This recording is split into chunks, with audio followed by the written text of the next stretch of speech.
Seguimos en Argumentos y les recordamos las redes sociales en la cuenta de X, @argumentos_GB. Allí más adelante vamos a estar leyendo las preguntas para nuestro invitado de hoy, el doctor Eduardo Fernández, y también a evaluar cómo está el tema del panorama internacional. Veíamos que en la cuenta de X del portal de opinión publicaban que el embajador Milton Rengifo entregó al presidente Gustavo Petro el borrador de paz política en Venezuela. El documento diseñado por diplomáticos internacionales que busca garantizar la paz tras las elecciones presidenciales del 28 de julio y que debe ser evaluado por el presidente de Venezuela, Nicolás Maduro. Parte de esa dinámica y del apoyo que han prestado presidentes, en este caso de Colombia, en esta dinámica de las elecciones presidenciales. ¿Cómo observa usted pues estas iniciativas? Mira, yo creo que es magnífico. La comunidad internacional tiene interés en que en Venezuela se desarrollen las cosas bien. ¿Qué interés tiene Colombia?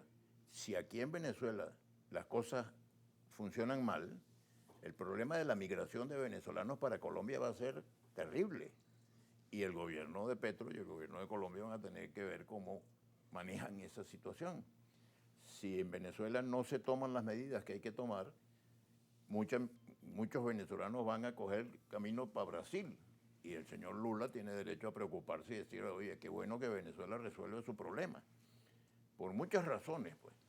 Pero un sentimiento de solidaridad que tenemos que tener entre todos.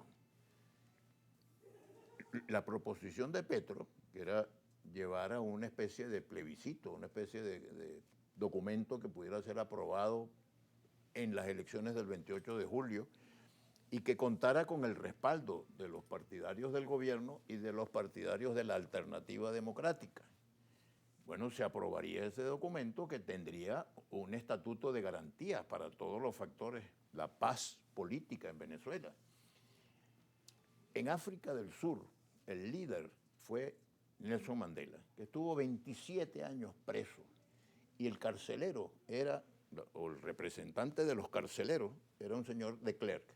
Bueno, la crisis se resolvió cuando Mandela terminó siendo presidente y de Klerk vicepresidente, y hubo armonía entre aquellos señores que se habían peleado a fondo.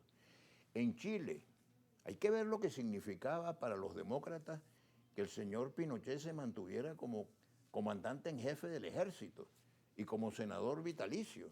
Y sin embargo, bueno, fue el precio que hubo que pagar para un desarrollo democrático que le ha dado a Chile un progreso enorme. Lo mismo podría decirse de Polonia o de España, por ejemplo, donde los amigos de Franco terminaron sentándose en una mesa con los enemigos de Franco, que era el señor Felipe González o el señor el jefe del Partido Comunista Santiago Carrillo. Bueno, demostraron capacidad de entenderse en beneficio del país. El señor Lula ha dado una declaración muy interesante, ha dicho, yo soy un ejemplo, yo perdí las elecciones, entregué el poder, no solamente entregué el poder, sino que me llevaron a la cárcel. Y salí de la cárcel y recuperé la confianza del pueblo de Brasil y estoy otra vez en la presidencia. Entonces yo creo que tenemos los venezolanos que prepararnos a dar una lección de cultura democrática. Unas veces se ganan las elecciones, otras veces se pierden. Miren, señores, ustedes la perdieron el año 15 con la Asamblea Nacional de una forma espectacular. La derrota del gobierno en el año 2015 y el triunfo de la oposición, después ese triunfo fue muy mal administrado, pero en todo caso se reconoció que la oposición había ganado y el gobierno tuvo que admitir que había ganado la oposición y empezó ese proceso tan complicado en aquellas épocas. Claro, Bueno, pero entra un elemento importante allí que usted mencionaba, el aceptar. claro. Ahora, ¿cómo se ve ese panorama para unas próximas elecciones en aceptar? Y yo creo que el gobierno en aquel momento dio un buen ejemplo. Reconozco el triunfo, y desde luego después se pusieron a discutir sobre los diputados de Amazonas para que la oposición no tuviera las 2/3 partes, pero en todo caso aceptó que había sido derrotado. En este momento, el nuevo gobierno debe darle garantía al gobierno saliente de que no va a haber persecución, de que no va a haber venganza, de que se va a respetar el Estado de Derecho, el debido proceso, el derecho a la defensa, y que no va a ser una cacería de brujas, sino que vamos a dedicar nuestras energías intelectuales y políticas a construir los consensos que permitan que el país avance y que el país se desarrolle. Y a lo mejor dentro de 5 años, dentro de 10 años, dentro de 20 años pueden presentar una propuesta que vuelva otra vez a tener la mayoría a su favor. Pero así funciona la democracia. Unas veces se gana, otras veces se pierde. Preparémonos para el cambio sin trauma. Ese es el gran objetivo.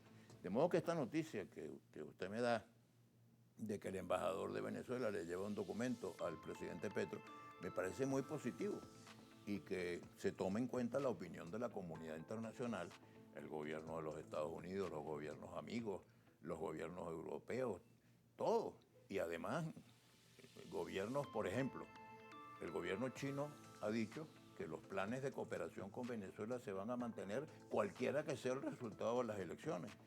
Y el candidato Edmundo González ha dicho, yo quisiera en mi gobierno tener relaciones con todos los países del mundo. Bueno, pues muy bien, uno de esos países es China, otro es Estados Unidos, otros son los países de América Latina con quienes tenemos que tener una relación muy particular.